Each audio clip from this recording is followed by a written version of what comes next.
Oh my gosh, hi. I don't have access to my camera, so this is gonna be a faceless video. It's like a reverse face reveal. It's the morning, and my voice is very, very deep, which is just how far I want the contestants of this episode of Paladins vs Overwatch inside me, big titty tanks, Raum vs Mauga. Usual disclaimer, this is all my opinion, which is 100% correct. If you disagree with me, you're wrong. Into the lore.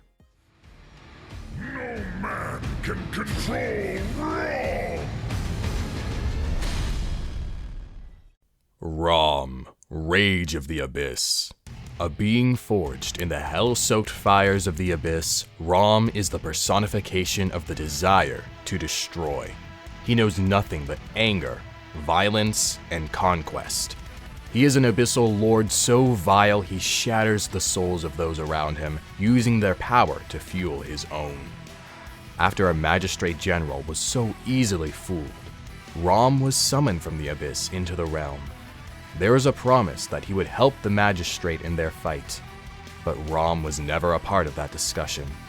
True to his nature, Raum immediately began to cause havoc on the realm, claiming lives and souls for his own pleasure. With the strength of an army put into one body, Raum is carnage incarnate. Mauga, the Mountain. With a smile as big as his heart, he has two. Mauga is an augmented wall of muscle and destruction. A fierce fighter, both behind the barrel and in close combat, Mauga has always been a force to be reckoned with. But everyone has their limits, and Mauga met his on a mission with the deep sea raiders. While defending the natural beauty of the ocean, he was critically wounded. A medic surgically placed a second, cybernetic heart into Mauga to get him back into the fight. Not only was he healed, but he was overcharged. With superhuman strength and durability, Mauga became a living legend to the people of Samoa. Paired with his Gatling guns, Gunny and Cha-Cha, Mauga lives every day as if it's his last, especially when it comes to being reckless. I think they both have very fun lore with ties to other characters in their respective worlds. Mauga is overall a better person due to his anti-law mentality and compassion for like-minded people, but I feel like Raum does the big meaty macho destruction machine role more justice. I love that Raum has ties to other abyssal entities and is one half of a very popular queer ship, but I have to admit he doesn't have a lot of depth to his character. That is partially the point though. Regardless, Mauga has a reason for his destructive personality, whereas Raum was kinda just born that way. Point Mauga. Round 2. Smash or pass. I really don't think I need to say anything here. If you know me, you know my answer. Being squished into the crevices of these men's pecs would be a fantastic way to die. Smash. Both. Point both. Either or both. I'll take what I can get. Round 3. Abilities, or as I'm going to be calling them, abilities. Yeah, it's a terrible pun. I don't care. Deal with it. Passive ability. Both champions' kits heavily involve their passive abilities, so it makes most sense to do it first. Mauga has Berserker. 50% of the damage Mauga deals with critical hits is converted to overhealth. Raum has Soul Fragments. Damaging enemies makes them drop soul fragments. For every fragment collected, Raum gains soul armor, which works like overhealth, only it's exclusive to Raum. Raum has cards that make soul fragments heal him as well. Both abilities are similar in the sense that dealing damage boosts your maximum health temporarily. Mauga's is better because he doesn't have to collect anything. However, Raum's ability works whenever he deals damage, not purely critical shots from his weapon. Additionally, with his talent, Raum can heal himself and allies with soul fragments. Point Raum. Next up, Inhand Weapon. Raum's main method of destruction is his Hellfire Gatling. It's an abyssal gun that shreds its target's soul as well as their body. Every 5 hits, a soul fragment falls off of the target, which works with Raum's passive. While firing, Raum's movement speed is reduced by 50%. Mauga's cherished weapons are his twin Gatling guns, Gunny and Cha-Cha. Gunny applies a burn damage over time effect to enemies after 10 hits, with additional hits refreshing the burn. Cha-Cha deals critical damage to burning enemies. This bonus damage affects any burned enemies, even those not burned with Gunny. Critical hits work with Mauga's passive. Firing either gun slows Mauga's movement speed by 15%, stacking with one another for a total 30% slow when firing both. Both guns appeal to each champion's kit very well with their synergy with the passive abilities.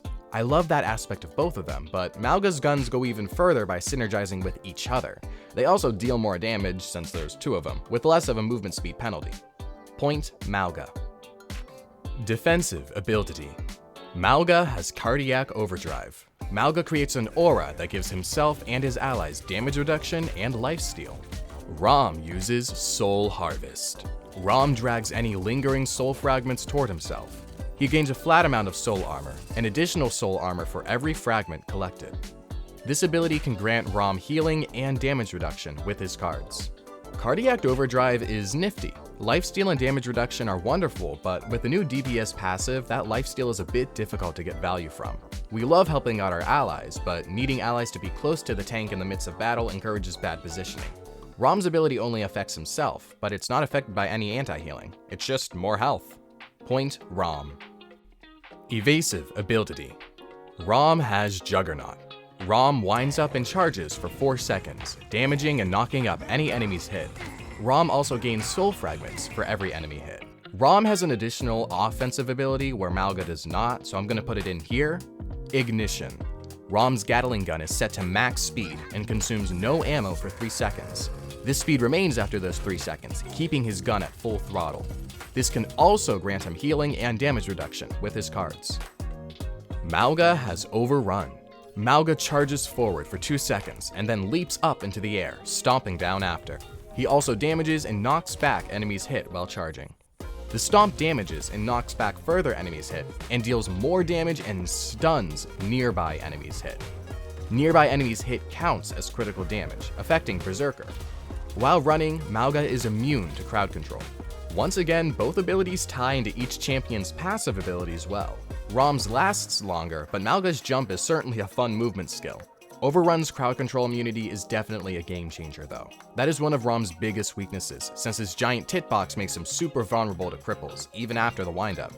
Just to make a note on Ignition, it's funsies, but it's really just a way to get his gun to max speed faster. He has 500 ammo, so you really don't notice the ammo effect too much. Point. As I'm in the process of making this video, Paladins released their new patch notes, which makes Raum have a talent that gives him CC immunity on his dash. So, the extra duration to Raum's dash and the fact that you can turn a lot easier with it is honestly a lot better. It feels a lot better than Mauga's. So, point Raum. Ultimate ability. Mauga's ultimate is Cage Fight. Mauga refills his ammo and creates a cylindrical barrier around an invulnerable deployable. Mauga and enemies within the barrier are chained, unable to move outside of it and have a crippling, trapped effect. Enemies who enter the barrier after the initial activation become chained as well, and chains can't be broken. The barrier ends once its health is depleted or 8 seconds have passed. Killing Mauga has no effect on the barrier. Raum's ultimate is Cataclysm. Raum stomps the ground and sends forth a shockwave that damages and stuns enemies for 1.2 seconds. Any shields and deployables affected are completely destroyed. Raum gains soul fragments for every enemy hit. I just want to point out that it's funny that Raum's ultimate completely counters Mauga's, but both accomplish the goal of keeping enemies where you want them. Mauga's, however, also keeps himself where the enemies want him. Without any support from his team, his ult is pretty much a death sentence. Raum, on the other hand, can't accomplish much if his team isn't there to help him either, but he isn't left as vulnerable. 8 seconds of being crippled is definitely powerful, but again, it kinda draws attention to you, and once the shield is gone, it's done. Both are very situational to get value from, and both work well with the champion. I can't even go the artistic route here as a tiebreaker. Mauga's ult fits his personality incredibly well. Reckless, aggressive, and attention-grabbing. But so does Raum's, that literally destroys everything in its path, which is Raum's motto. I can't really decide here. Point both. Final verdict. Raum 5, Mauga 4. I do want to let you guys know that Mauga originally was the winner, mainly due to his lore and his crowd control immunity, but since they added in crowd control immunity to Raum's dash, albeit only if you select that talent, but it's still viable, that really turned the tide for me. With that said, these are some of the most similar characters I've had in the ring yet. Like, they're really similar. It's no surprise that it was so close. They both are oppressive damage sponges with a surprising amount of kit synergy.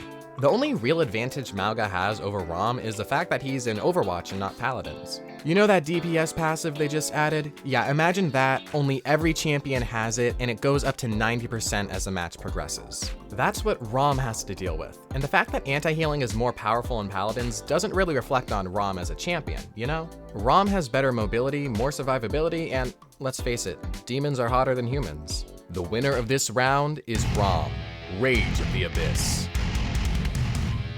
Hey y'all, I don't know why, but somehow the video containing the largest characters ended up being incredibly short. It probably has to do with the fact that I didn't do any video stuff, only audio stuff. I don't know. I've never done like a faceless video like this before. I hope you liked it. I don't know. That's pretty much gonna wrap it up for this one though. If you are interested in more of my stuff, I have plenty of stuff here on YouTube. I'm decently active on Twitter and Twitch. I do have a TikTok as well, but you'll be better off finding me on Twitter, Twitch, or YouTube. Let me know your thoughts on the verdicts I came up with if you want, or tell me any nuances or intricacies that I missed. With that, I'm pretty much done here. Let's take a peek at who's stepping into the ring next. The abyss cries out, and your soul is soon to answer. One hand gives, the other takes away. Goodbye, see you, bye!